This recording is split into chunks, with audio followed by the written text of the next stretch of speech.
Week 17, Rhetoric level. Students should be able to imagine the physical, fiscal, and social conditions in Germany after the war.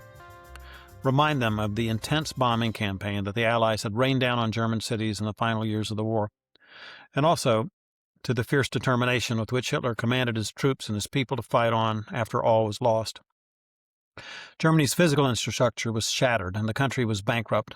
All her resources had gone to the war buildup and then to fighting that war. Germans wandered destitute and homeless, picking through the rubble for garbage on which to live. The Germans were emotionally devastated, too. Those who had believed Hitler's lies were broken in spirit. Those who had resisted him were consumed with shame at the horrors their nation had committed. General Douglas MacArthur was in charge of Japan's post-war transition.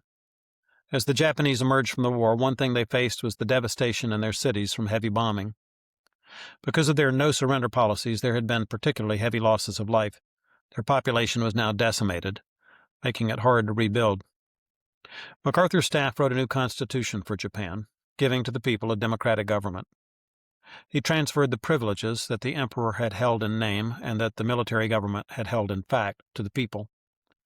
The Japanese were initially stripped of their empire, their right to govern themselves, and their right to keep a standing army for defense. As time progressed, the initial sanctions against Japan and the military occupation were gradually lifted. In time, Japan became a model example of advanced democracy. Discuss the creation of the United Nations with your student.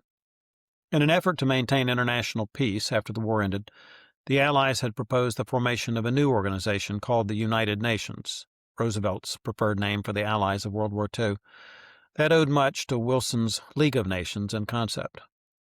Churchill and FDR came up with the original idea soon after the bombing of Pearl Harbor. Then the Declaration by United Nations was signed by 26 Allied nations, including the USSR, on January 1st of 1942. These original signatory parties pledged to uphold the Atlantic Charter, to employ all their resources in the war against the Axis powers, and that none of the signatory nations would seek to negotiate a separate peace with Nazi Germany or Japan. As the war unfolded, other nations joined in signing this declaration. At the Dumbarton Oaks Conference in Washington, D.C., in the fall of 1944, the specific structure and operating procedures of the United Nations were formulated and agreed upon. Representatives at this conference were from the USSR, Great Britain, and America only. The Big Three again agreed to join this organization at the Yalta Conference during the war.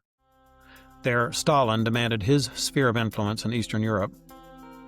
FDR grudgingly agreed to Stalin's demands, thinking that the USSR could be controlled later by the combined efforts of countries involved in the United Nations. The UN officially came into existence on October 24, 1945, as the charter was signed in San Francisco, California.